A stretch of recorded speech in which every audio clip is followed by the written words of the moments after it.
신명기 33장입니다. 모세의 마지막 축복의 말씀을 우리가 살펴보면서 오늘 우리가 예수 안에서 누려야 될 하나님의 복이 어떤 복인지 우리가 살펴보기를 원합니다. 신명기 33장 1절에서 29절인데요. 우리 한 부분 5절까지 교도하도록 하겠습니다. 33장 1절 하나님의 사람 모세가 죽기 전에 이스라엘 자손을 위하여 축복함이 이러하니라. 그가 일렀으되 여호와께서 시내산에서 오시고 세일산에서 일어나시고 바란산에서 비추시고 1만 성도 가운데 강림하셨고 그의 오른손에는 그들을 위해 번쩍이는 불이 있도다.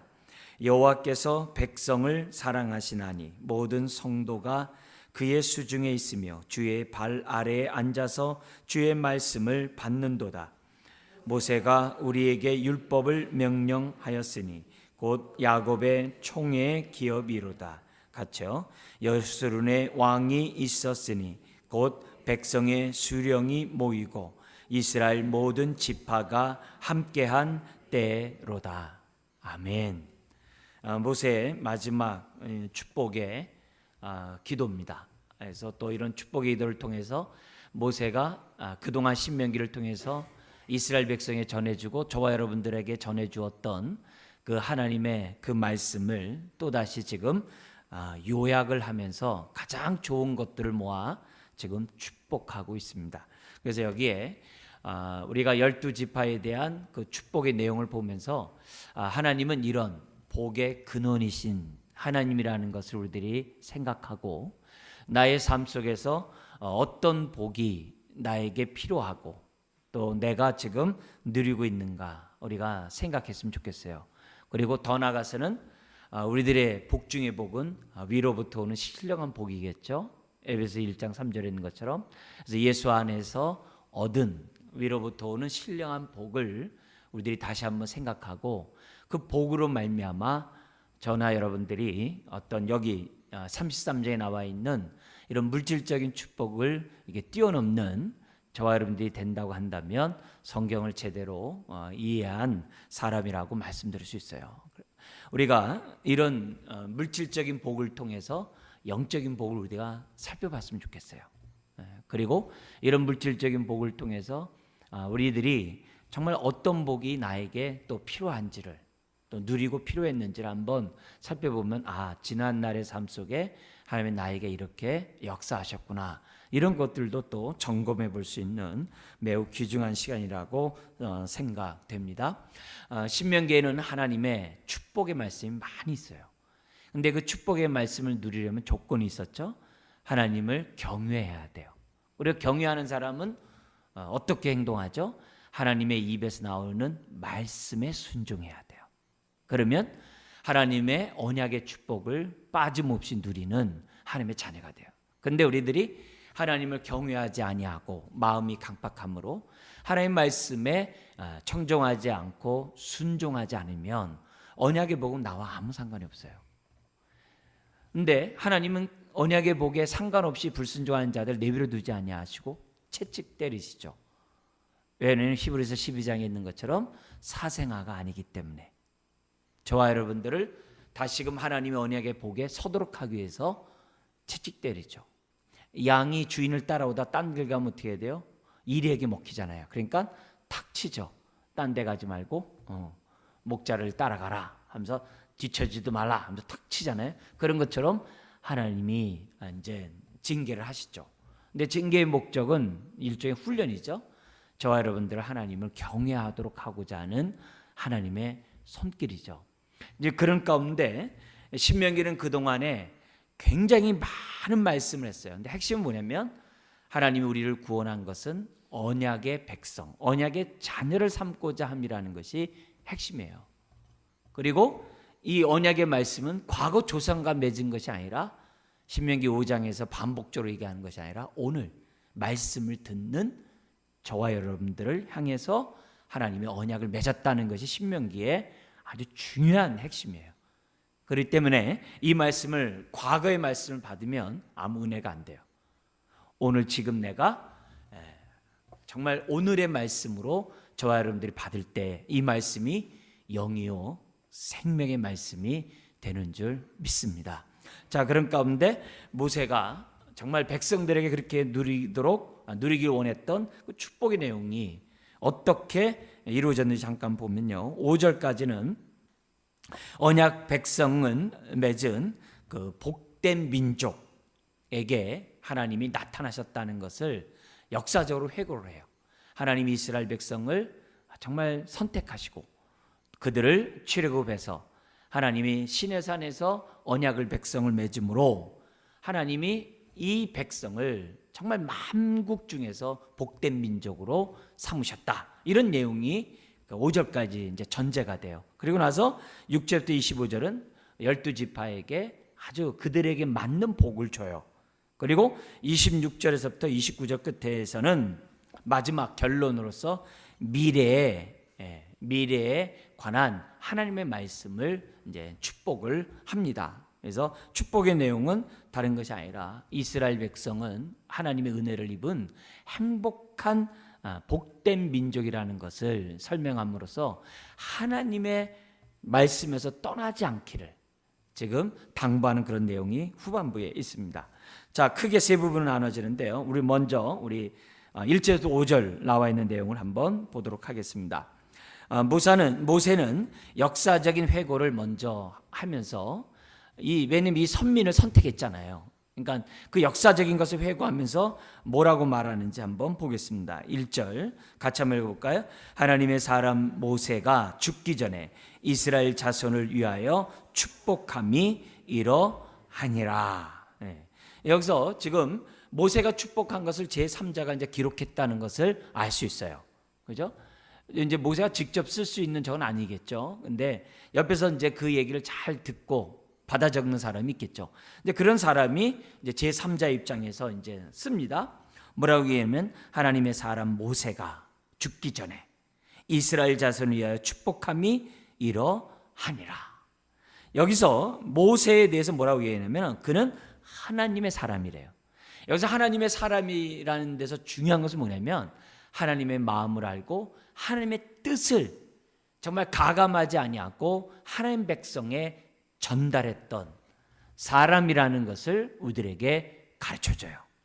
그런 의미에서 저와 여러분들이 우리가 하나님을 믿는 것도 중요하지만 하나님의 사람이 되는 건 더 중요해요. 하나님의 사람이 되는 것, 하나님의 뜻을 분별하고 하나님의 뜻대로 정말 살아가고 사람들에게 하나님의 뜻을 알려줄 수 있는 그런 사람, 그게 바로 하나님의 사람이겠죠. 그래서 하나님의 사람, 하나님의 소유된 백성, 하나님의 뜻대로 사는 자, 이게 이제 하나님의 사람이죠. 그래서 바울도 디모데에게도 얘기했었던 말이죠. 너 하나님의 사람아, 이런 표현을 쓰거든요. 이제 그런 의미에서 모세는 하나님의 사람이었던 거죠. 굉장히 중요한 거죠. 그래서 우리가 저 사람 모태신앙이고 저 사람 아주 그냥 신앙이 아주 그냥 어떻게 보면 막 골수야, 예수쟁이야, 아주 신실한 사람이야. 뭘로 평가하냐 이게요? 성수지를 잘했다고? 하나님의 봉사를 열심히 한다고? 정말 복음을 전하고 막 예수 믿으라고 한다고? 물론 그걸로 얘기할 수 있어요. 그러나 그의 생각이 세속적이고 그의 마음이 그리스도의 마음을 품지 않고 그가 하나님 먼저 그 나라 그 일을 구하는 것보다도 자신의 영광을 구하는 그리스도인이라고 한다면, 좀 말하기는 어렵습니다만 어쨌든 그리스도인이라고 한다면 그걸 하나님의 사람이라고 말할 수 없겠죠. 그런 의미에서 하나님의 사람, 이 모세라는 그 말은 오늘 우리들에게 요구하는 것은 뭐냐면 아무리 산상수훈에 있는 것처럼 예수의 이름으로 선지자 노릇하고 예수의 이름으로 귀신을 쫓아내고 예수의 이름으로 많은 능력을 행했어도 하나님의 뜻대로 행하지 않는 자는 불법을 행하는 자거든요.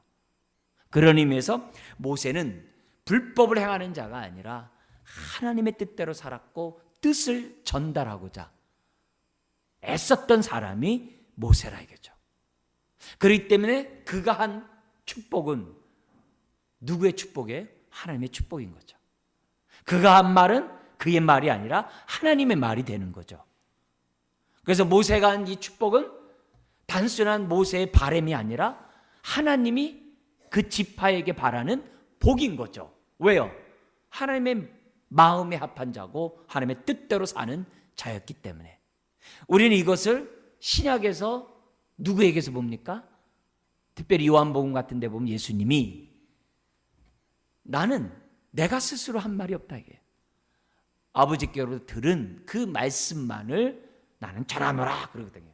그런 의미에서 예수님은 하나님의 사람 예수죠. 오늘 우리가 성령 충만함을 받아야 된 이유가 뭘까요? 하나님의 마음을 알고 하나님의 뜻을 분별하고 하늘에서 이룬 뜻을 이 땅에 이루어드리는 모세와 같은 우리 주님과 같은 사람이 되기 위해서 성령 충만해야 하는 거죠.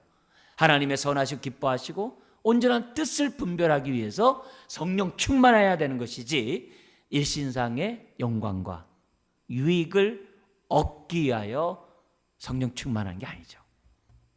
그런 의미에서 모세는 정말 성경에 제3자가 기록할 때 모세에 대한 평가는 하나님의 사람 모세가 이렇게 했다는 거예요. 참 듣고 싶은 말이에요. 그죠? 저나 여러분 모두가 또 들어야 될 말이에요. 저 사람 누구예요? 아주 신실해. 근데 그 신실하다는 말이 너무 지금 왜곡되어 있고 와전되어 있기 때문에 너무나도 남용되기 때문에 정말 하나님이 보실 때 정말 너 하나님의 사람 아무개야. 참 그 얘기 들으면 정말 기쁠 것 같아요. 모세의 이 축복이 성경에 기록되어 계시의 말씀이 된 것은 다른 게 아니에요. 그가 하나님의 사람으로 죽기 전에 이스라엘 자손을 축복했는데 그 축복은 하나님의 축복을, 하나님의 마음을 전했던 그런 사람이었던 것을 우리들에게 보여줘요. 그가 출애굽한 사람이고 율법을 그들에게 공급한 자고 하나님의 뜻을 예언한 그런 사람이었는데 이 모든 것들을 총괄할 수 있는 단어는 하나님의 사람, 모세. 그죠?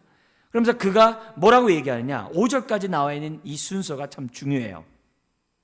먼저 시내산에서 이스라엘 백성이 출애굽하는데 시내산에서 언약을 맺었잖아요.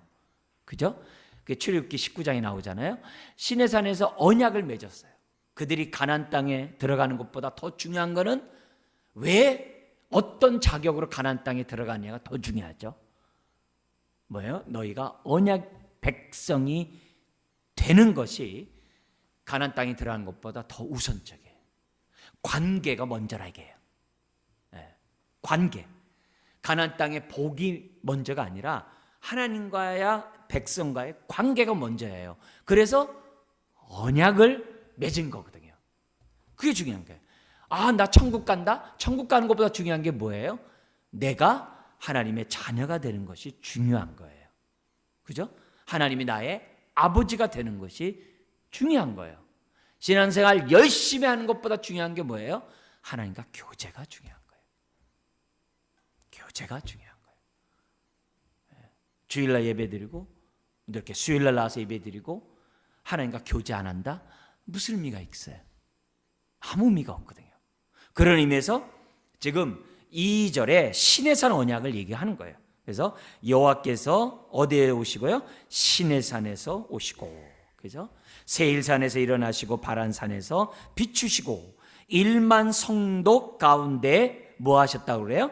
강림하셨고. 성도가 강림했다는 말이 좀 우린 얼른 보면 이해가 안 돼요. 무슨 재림하나? 이렇게 생각할 수 있는데 요 히브리 이 단어를 다른 성경, 우리 많은 번역본 있잖아요, 우리요. 그 번역본에는 이 성도를 천사로 얘기를 했어요. 왜냐하면 하나님이 왕이 임하는 거는 항상 수행원이 따르잖아요. 그죠? 그건 다른 성경에도 많이 나오잖아요. 그래서 이 1만 성도를 뭐 다른 번역본에서는 뭐냐면 천사로 얘기를 하거든요. 그리고 성도는 3절에 나오니까 그 말이 더 해석이 원문에도 가깝다고 볼 수 있어요. 그래서 우리 하나님이 어떻게 임해요? 1만 성도 가운데 어떻게 돼요? 강림하셨고 그의 오른손에는 그들을 위해 번쩍이는 불이 있도다. 여기 보면은 출애굽기에 보면은 주님이 강림하실 때 그 천둥과 우레와 그 불이 아주 임했다라고 기록되어 있잖아요. 왜요? 하나님이 강림하는 곳에 하나님의 영광이 있을 거 아니에요? 그래서 시내산에 그 하나님의 나타남을 신현이라고 그래요. 그 신현의 모습을 갖다가 2절에 설명을 해요. 하나님이 임하셨다는 거죠. 근데 왜 임하셨느냐? 3절에 보니까는 이렇게 돼 있어요. 뭐라 그러냐면 우리 3절 4절 같이 한번 읽겠습니다.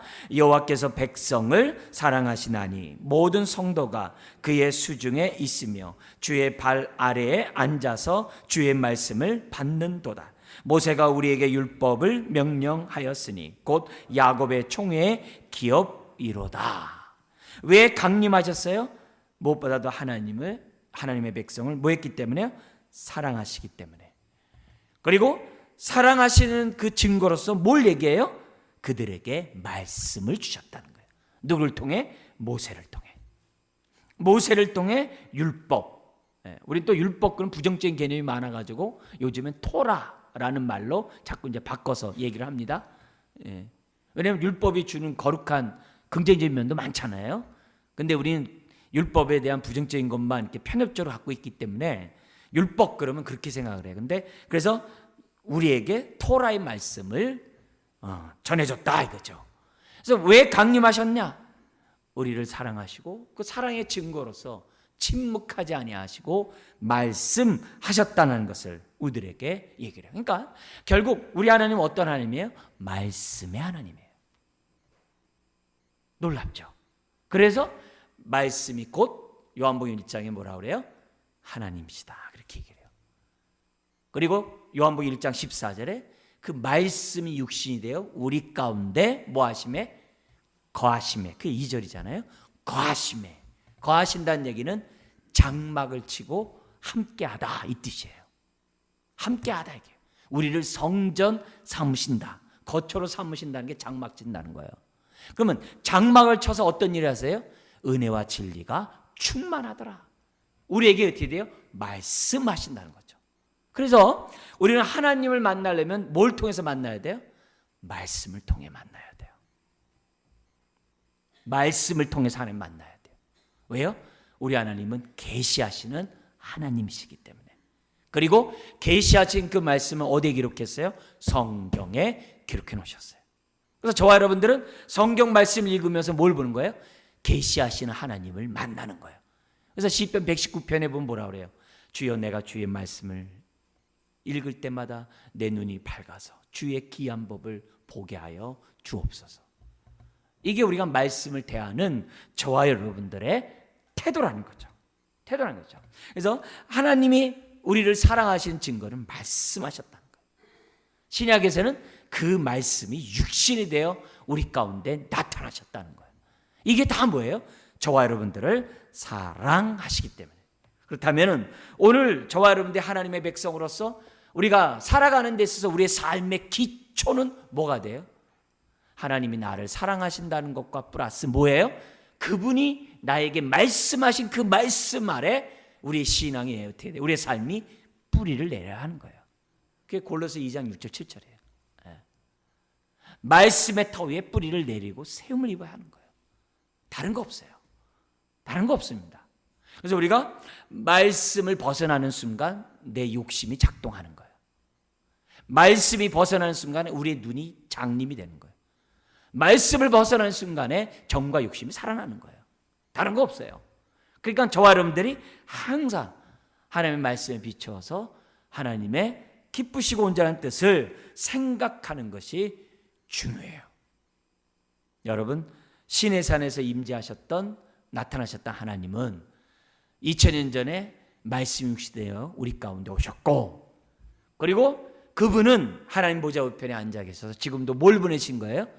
성령을 보내셔서 주의 영으로 오늘 함께 하시는 줄 믿습니다. 그래서 그분이 오늘도 우리에게 말씀하는데 제가 어떻게 돼요? 대언함으로 여러분에게 지금 말씀을, 지금 모세처럼 말씀을 전하고 있는 거죠. 자, 그리고 그분은 말씀을 전하는 것에 끝나지 아니하고 5절에 하나님으로 그들에게 함께 있어요. 같이 한번 읽겠습니다. 여수론의 왕이 있었으니 곧 백성의 수령이 모이고 이스라엘 모든 지파가 함께한 때로다. 여수론 이스라엘에 대한 애칭이죠. 옳은 자, 정직한 자, 하나님의 사랑을 입은 자. 이 여수르라는 뜻이거든요. 그러니까 이스라엘에 누가 있었으니? 왕이 있었으니. 누가요? 하나님이 왕이 되신다는 거예요. 너무 놀랍죠. 다른 분이 아니라 하나님이 우리의 왕이 되세요. 그래서 우리가 의지하고 믿고 따라야 할 분은 누구라는 거예요? 하나님 한 분 뿐이라는 사실을 우리들에게 지금 가르쳐줘요. 그러니까 모세는 축복하면서 서원에 뭐예요? 역사적인 서술을 착해한 거예요.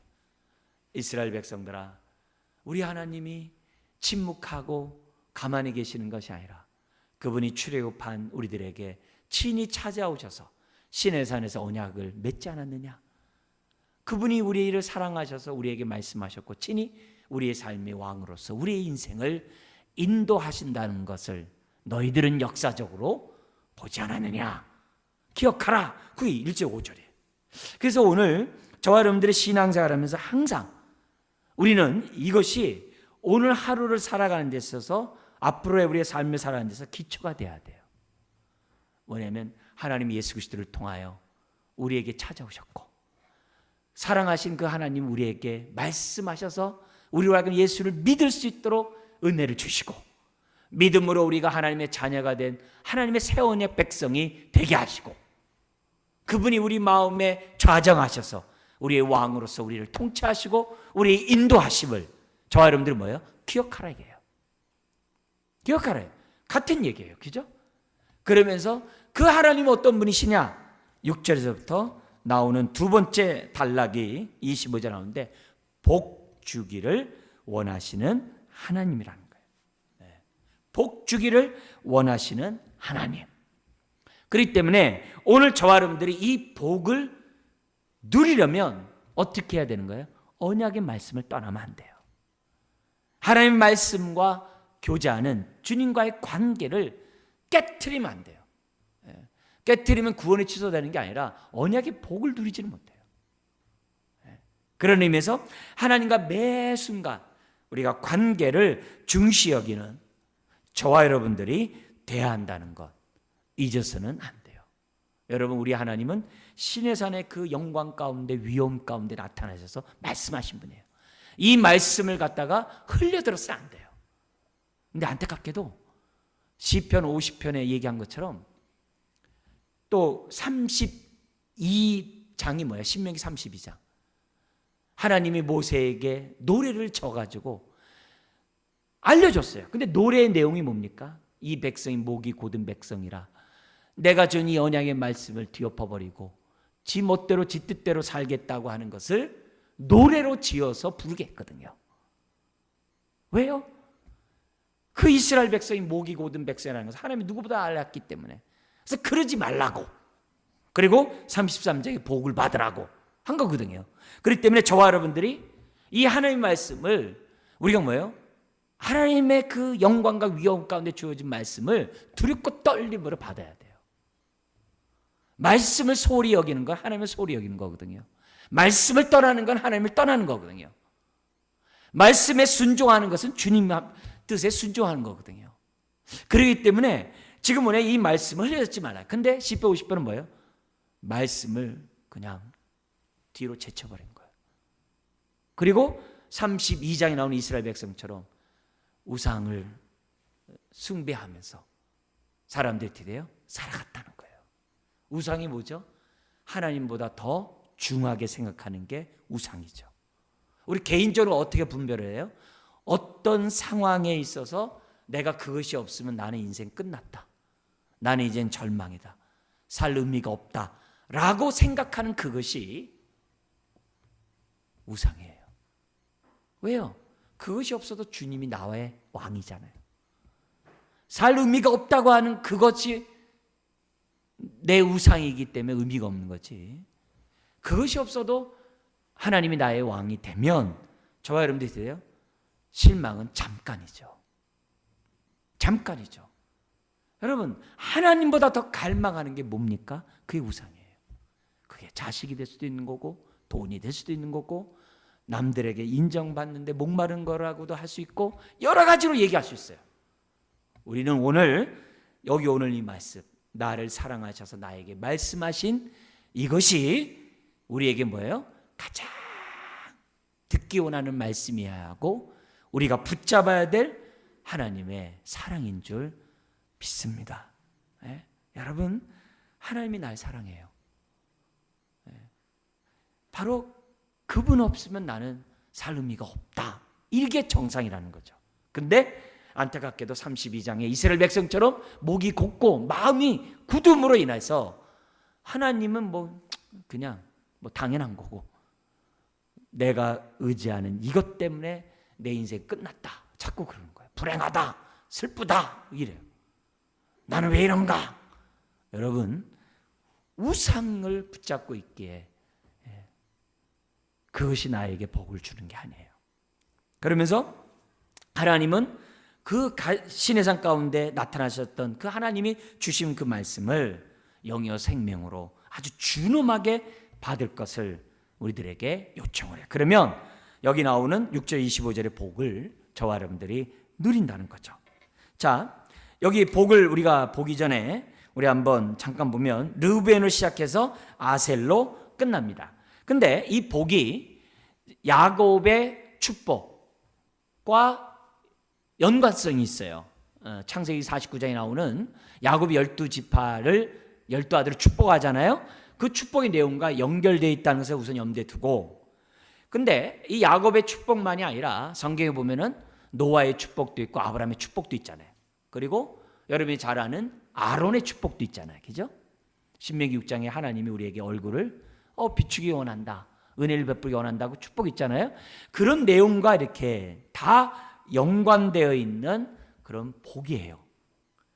근데 단지 12지파에게 야곱처럼 세세하게 한다는데 그 의미가 있고요. 그리고 야곱의 복보다 좀 이렇게 발전적인 그런 부분도 지금 뭐냐면 여기 지금 모세의 축복에서 나오는 것을 보게 돼요. 어떤 의미에서요? 야곱은요, 막 저주할 아들에게 막 저주도 막 퍼붓거든요. 근데 모세는 저주를 퍼붓지 않고 축복만을 얘기를 해요. 그런 의미에서 다르단 말이죠. 그걸 염두에 두고 우리 한번 보도록 하겠습니다. 자, 6절에서부터 11절 강의안을 여러분 좀 보시면 이렇게 되어 있습니다. 6절 우리 한번 읽겠습니다. 르우벤은 죽지 아니하고 살기를 원하며 그 사람 수가 적지 아니하기를 원하나이다. 여러분, 르우벤은 여러분이 잘 알다시피 야곱의 첩과 정말 이렇게 불륜을 범함으로 어떻게 돼요? 장자권을 잃어버리잖아요. 성경에 나오잖아요. 그런데 이런 르우벤에게 지금 뭐냐면 모세는 긍정적으로 축복을 해요. 왜냐하면 르우벤 말년에 자기 동생 요셉을 갖다가 이렇게 팔리게 하는 이런 과정 가운데 르우벤의 어떤 변화가 있거든요. 그리고 그 이후에 그 자손들이, 왜냐하면 야곱의 축복 다음에 그건 얼마나 지났어요? 한 450년 지났거든요. 모세 때까지. 그러니까 벌써 얼마나 많은 세월이 지났어요? 지나오면서 르우벤 족속에 행동하는 것을 모세는 알았잖아요. 그리고 광야 40년 동안 르우벤 지파를 봤잖아요. 그 본 결과 모세가 지금 이런 축복을 하는 거예요. 그러니까 야곱의 저주가 끝까지 가지 않는다는 것을 우리에게 보여줘요. 어떻게 하면요? 오늘도 우리가 회개하고 하나님의 뜻 가운데 서면 얼마든지 우리의 인생이 하나님의 복으로 바뀐다는 것을 우리들에게 보여주는 한 인물 가운데 하나예요. 그리고 그 위에 또 하나 누구 있죠? 레위도 디나 사건 때문에 저주받잖아요. 그러나 레위가 하나님의 뜻에 섬으로 제사장 가문을 이루게 되잖아요. 그런 거 보면 오늘 이런 메시지 속에서 하나님은 어떤 분이라는 거예요? 복 주기를 원하시는 하나님인 것을 르우벤을 통해서 우리들에게 보여줍니다. 그래서 뭐라 하냐면 르우벤은 죽지 아니하고 살기를 원하며 그 사람 수가 적지 아니하기를 원한다라고 긍정적 얘기해요. 비록 이 다른 번역에서 뭐냐면 그 수가 적을지라도 이렇게 번역하는 내용도 있습니다. 자, 그리고 여기 보면은 지금 뭐냐면 7절에 유다 지파가 나오는데요. 유다 지파가 나오는데 요 르벤과 유다 지파에서 누가 빠졌냐면요, 시므온이 안 나와요. 시므온이 안 나오는데, 그래서 다른 4번에서 뭐냐면 그 사람 수가 적지 아니게 원한다는 그 말에 시므온을 집어넣은 4번도 있어요. 근데 보편적으로 시므온은 7절에 포함되어 있다고들 이제 학자들이 해석을 해요. 왜 그러냐? 사사기 1장 보면 알아요. 사사기 1장에 보면 사사기 1장에서 이스라엘 백성이 가나안 정복을 할 때 제일 앞장섰던 사람이 갈렙이에요. 근데 갈렙이 유다 지파거든요. 근데 이 유다 지파가 이 가나안의 가장 강대한 족속을 치는데 누구랑 같이 가냐면 시므온과 같이 가요. 그리고 시므온이 유다 지파의 그 지역과 한 부분을 이렇게 할당을 받아요. 그래서 이렇게 함께 이렇게 어떻게 보면은 두 지파가 하나로 된 것이 아니냐, 이것이 이제 뒤에 나오거든요, 사사기에. 그래서 이제 같이 뭉뚱여서 보기를 한다는 거예요. 자, 그런 가운데 유다 지파를 한번 보도록 하겠습니다. 읽겠습니다. 유다에 대한 축복은 이러하니라. 일러스되 여호와여 유다의 음성을 들으시고 그의 백성에게로 인도하시오며 그의 손으로 자기를 위하여 싸우게 하시고 주께서 도우사 그가 그 대적을 치게 하시기를 원하나이다. 아멘. 야곱의 축복에서는 메시아가 유다 지파에서 나오겠다는 예언이 있어요. 근데 여기 7절에서는 그 예언이 없고 무슨 예언이 나와요? 가나안 정복에 유다 지파가 어떻게 돼요? 혁혁한 공을 세울 것이라는 예언이 나오는 거예요. 그죠? 그래서 이 유다의 음성을 들으시고 그의 백성에게로 인도하시오며 그의 손으로 자기를 위하여 싸우게 하시고 주께서 도우사 그가 그 대적을 치게 하시기를 원하나이다. 그래가지고 가나안 정복에 있을 때 그 누구보다도 이 유다 지파가 앞장서서 시므온과 함께 정복했다는 것을, 그래서 가나안 족속이라든지 브리스 족속이라든지 이런 족속을 갖다가 멸하는 그런 지파로서 서게 됩니다. 놀라운 일이죠. 그래서 이런 부분, 이 갈렙과 연관된 그런 사건은 우리 이제 나중에 우리 또 사사기 볼 때 좀 보기로 하고요. 어쨌든 여기서 보면은 유다에 대해서 축복하면서 가나안 정복에 있어서 아주 혁혁한 공을 세울 것이라는 그런 축복 기도를 했고, 유다는 여기에 따라서 순종해요. 놀라운 거죠. 유다는 자기네들을 통해서 메시아가 온다는 그런 미래적인 것으로만 만족하지 않았어요. 그들은 오늘 현재 영적 전쟁에서 승리하는데 자기 삶을 들였던 것을 우리들에게 보여줘요. 이거는 우리들에게 뭐냐면 다시 오실 주님을 재림을 기다리는 저와 여러분들이 오늘 어떻게 살아야 하는지를 유다가 우리들에게 샘플로 보여주는 하나의 지파라고 이해할 수가 있다는 거죠. 그 다음 레위 지파를 한번 보세요. 8절부터 11절에 보면은 뭐라고 되냐면 이렇게 되어 있습니다. 야곱의 축복에서는, 야곱의 기도에서는 레위가 시므온과 함께, 왜냐면 그 디나 사건으로 인해 가지고 세겜살 다 죽였잖아요, 남자들. 그래가지고 그들의 그 폭력과 잔인함에 대해서 아주 이 책망을 받았거든요. 책망을 받았어요. 근데 여러분 그 450년 지나면서, 특별히 모세와 함께 출애굽하면서 이스라엘 백성의 우상을 섬겼을 때 단창을 들고 여호와의 열심으로 자기 가족들이라도 물불을 가리지 않고 단죄했던 사람이 레위 사람이잖아요. 그래서 그것으로 인해서 야곱의 저주가 다 없어져 버리고 하나님의 레위 지파로서 하나님께 쓰임받은 사람이 되었거든요. 그래서 이 레위에 대해서 축복을 하는데 아주 많은 지면의 축복을 해요. 너무 많은 지면의 축복을 해요. 굉장히 의미가 있는데요. 우리 한번 8절 한번 읽어볼까요? 레위에 대하여는 일렀으되 주의 둠님과 우림이 주의 경건한 자에게 있도다. 주께서 그를 마사에서 시험하시고 무리바 물가에서 그와 다투셨도다. 여기 보면 우림과 둠님이 뭐예요? 제사장의 그 흉배에 있는 하나님의 뜻을 분별하는 그 사인의 그거잖아요. 돌이잖아요. 그것이 누구예요? 레위에게. 근데 누구예요? 레위는 주의 경건한 자라는 거예요.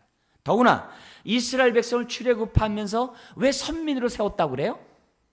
제사장 나라를 세우기 위해서요. 왜요? 열방을 주께로 인도하는 제사장 나라의 역할을 하도록 하기 위해서 이스라엘을 선택했다 했거든요. 왜 교회로 우리를 부르셨다고 그랬어요? 열방을 주께로 인도하는 왕 같은 제사장의 사명을 감당하라고 교회로 저와 여러분도 불렀다는 건 똑같아요. 그렇기 때문에 그 제사장 나라에 있어서 가장 중요한 게 뭐겠어요? 제사장이겠잖아요. 그러니까 이 제사장인 레위를 축복하지 않을 수가 없는 거죠. 그래서 주의 둠님과 우림이 주의 경건한 자에게 있도다. 주께서 그를 마사에서 무리바, 마사 무리바가 뭡니까? 물이 안 나온 데서 하나님을 시험하잖아요. 그때 물이 나오지 않습니까? 그때 그 상황에서 그들을 테스트해보지 않았습니까? 하면서 뭐라 하냐면은 9절 같이 한번 읽겠습니다. 그는 그의 부모에 대하여 이르기를 내가 그들을 보지 못하였다 하며 그의 형제들을 인정하지 아니하며 그의 자녀를 알지 아니한 것은 주의 말씀을 준행하고 주의 언약을 지킴으로 말미암음이로다. 이 말은 뭐냐면 자기 가족이라도 하나님의 뜻대로 살지 않고 우상 숭배하는 그런 악행을 범했을 때 가차없이 그냥 단창으로 다 죽였거든요. 지금 그 얘기하는 거예요. 하나님의 공의를 드러낸 이 레위 지파에 대해서 지금 뭐예요? 하나님 기억해 달라는 거예요. 그래서 10절에 주의 법도를 야곱에게 주의 율법을 이스라엘에게 뭐 한다고요? 가르치며. 이 레위 지파예요. 레위 지파는 법도와 율법을 가르치는 지파가 돼요.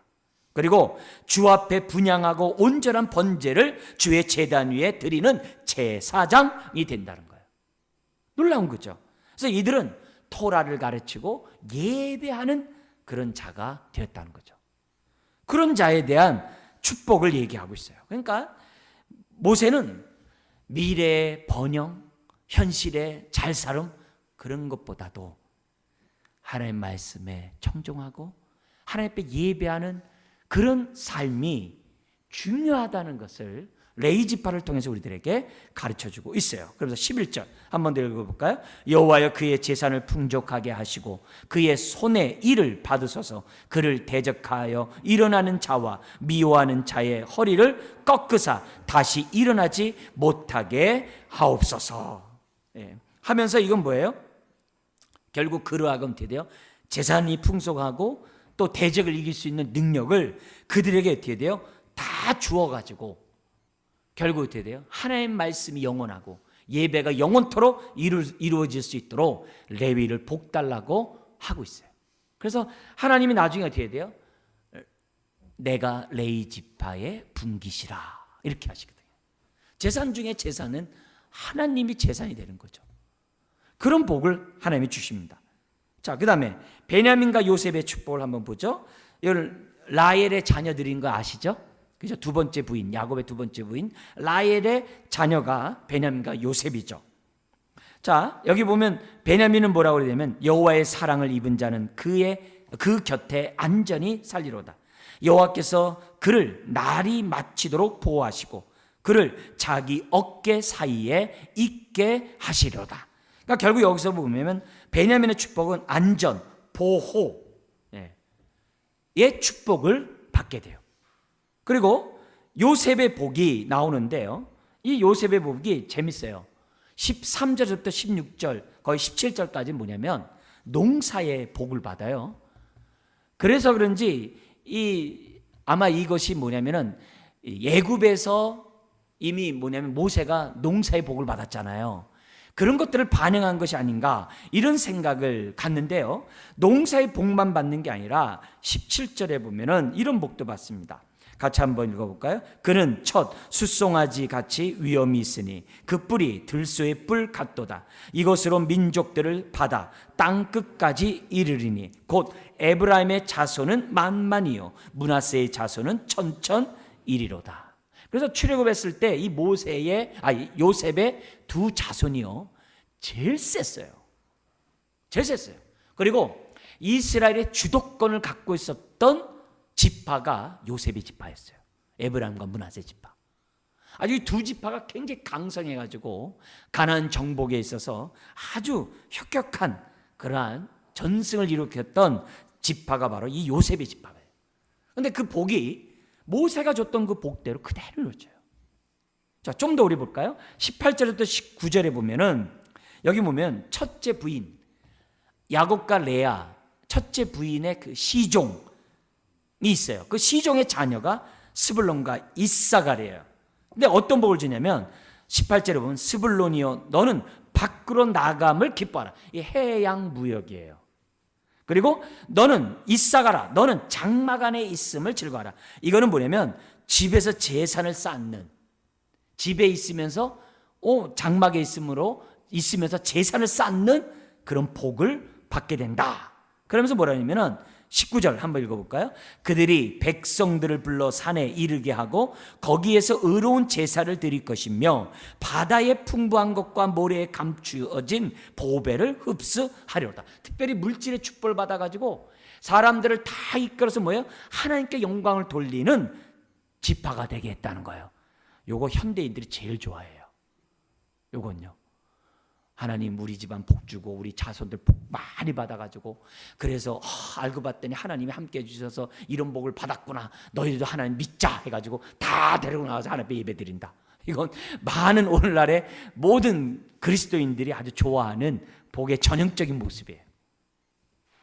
그리고 20절에서 25절에는 여기 보면 갓, 단, 납달리, 아셀의 축복이 있어요.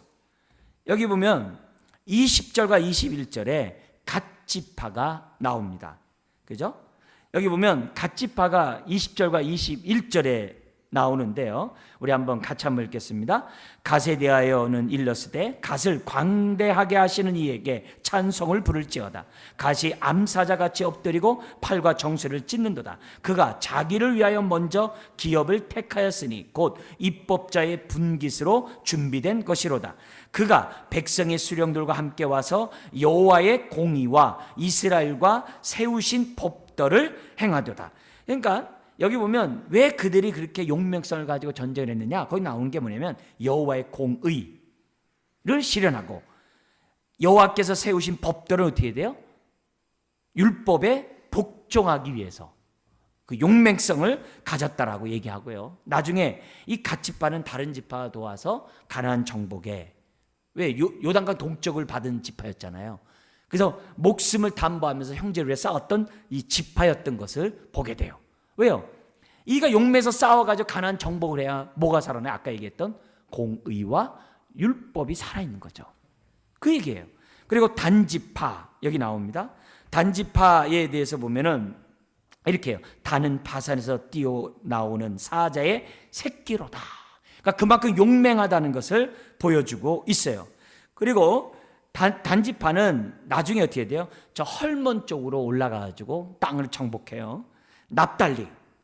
이 문제가 많은 이 지파예요. 납달리 한번 읽어볼까요? 납달리에 대하여는 일렀으되 은혜가 풍성하고 여호와의 복이 가득한 납달리여 너는 서쪽과 남쪽을 차지할지로다. 그래서 이 납달리가 얼마나 풍성한 은혜의 땅을 받은지 몰라요. 근데 예수님 당시에는 뭐라 그래요?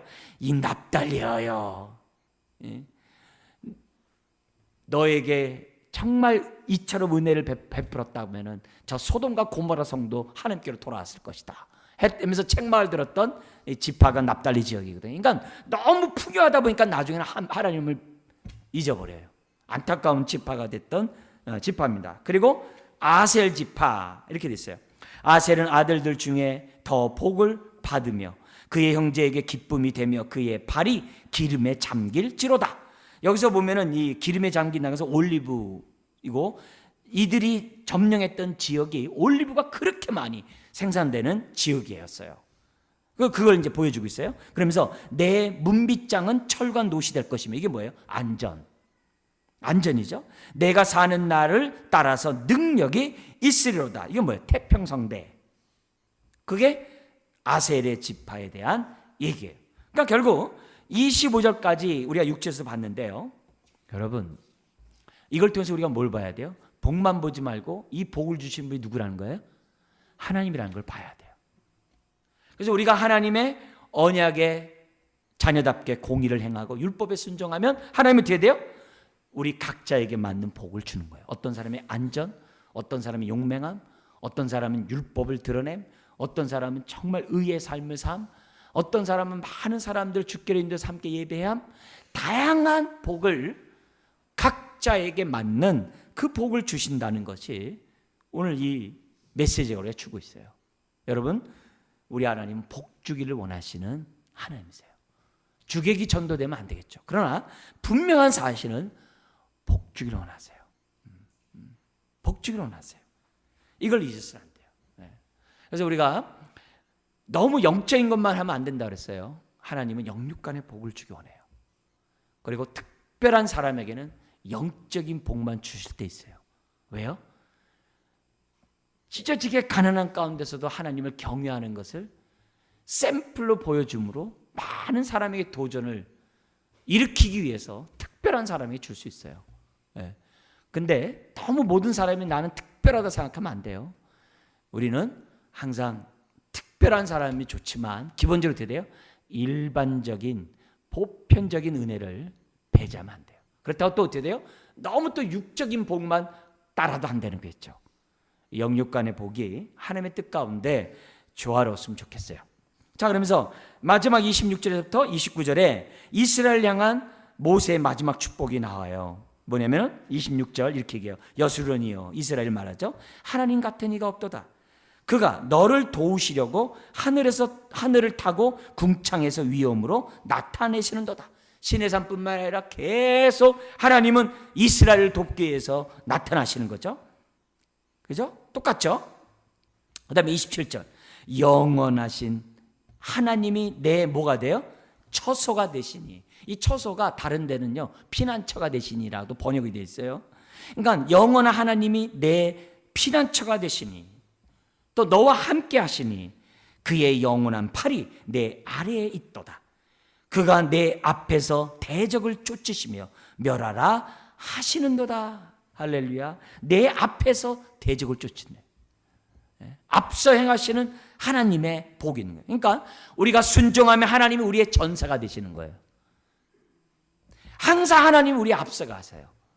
세상은 돌고 앞으로 가고 먼저 가라고 그러지만 목자는 항상 양 앞에 가요. 목자가 뒤에 가는 법이 없어요. 목자는 항상 앞에 가요. 항상 앞에 가요. 하나님이 그렇게 하시겠다는 거죠. 오늘도 마찬가지죠. 앞서 행하시는 하나님을 따라가시기를 주의 이름으로 축원합니다. 여러분, 양은 주의 음성을 듣는다 했어요. 멀리 있으면 안 들려요. 가까이 있을 때 듣고 가까이 있을 때 주님을 따라갈 수 있다는 것을 우리에게 지금 뭐예요? 권면하고 있어요. 그러면서 28절 이스라엘이 안전히 거하며 야곱의 샘은 곡식과 새 포도주의 땅에 홀로 있나니 곧 그의 하늘이 이슬을 내리는 곳에로다. 여러분, 이슬이 내리는 그곳은요 농사가 잘 되죠. 하나님이 우리의 인생을 새벽 이슬 같은 청년으로 만드시는 거죠. 앞서 행하실 뿐만 아니라 우리를 새벽 이슬과 같은 청년이 되게 하시는 거죠. 29절 그래서 같이 한번 읽어볼까요? 이스라엘이여 너는 행복한 사람이로다. 여호와의 구원을 너같이 얻은 백성이 누구냐? 너는 너를 돕는 방패시오 내 영광의 칼이시로다. 내 대적이 내게 복종하리니 내가 그들의 높은 곳을 밟으리로다. 결국은 사탄을 짓밟는 조아름 된다는 거죠. 그러니까 오늘 지금 우리가 지금 여러분에게 설교를 하면서 가만히 생각해 보시면서 그래야 돼요. 아하, 나는 하늘의 신령한 복도 받았고 오늘 지금까지도 하나님의 목자의 인도를 받고 지금까지 왔구나. 그래서 결국 우리는 뭐라고 해야 돼요? 29절처럼 나는 행복한 사람이구나. 여러분, 진정한 행복은 세상에 물질을 얻는 데 있는 것이 아니라 뭐예요? 하나님의 소유된 백성이 되는 것이 진정한 행복이라는 것을 우리들에게 보여줘요. 그러나 우상을 따르는 사람은 하나님을 섬기는 것을 행복으로 생각하지 않아요. 세상의 것을 잡으려고 해요. 안 그래요. 우리의 행복은 하나님의 말씀을 청정하고 하나님의 말씀에 따라 살아가는 그것, 하나님을 내 인생의 오절처럼 왕으로 모시는 그것이 행복인 줄 믿습니다. 그래서 우리가 무엇보다도 내가 행복한 사람을 알 때 행복한 삶이 되는 거예요. 여러분, 내가 행복한 사람인 것을 알지 못하면 우상을 쫓게 돼 있어요. 그런 의미에서 나는 행복한 사람인가? 하나님의 소유된 백성인가? 그걸 저나 여러분들이 한번 이 시간에 다시 한번 음미했으면 좋겠습니다. 여러분, 이스라엘의 미래는 모세와 같은 사람에게 달려있는 것이 아니라 어디에 달려있어요? 하나님께 달려있고 하나님 말씀에 어떻게 반응하느냐에 달려있습니다. 우리의 삶도 마찬가지입니다. 우리 오늘 하나님을 생각하고 하나님의 말씀에 반응하는 저와 여러분 되기를 주의 이름으로 축원합니다. 기도하겠습니다. 하나님 아버지,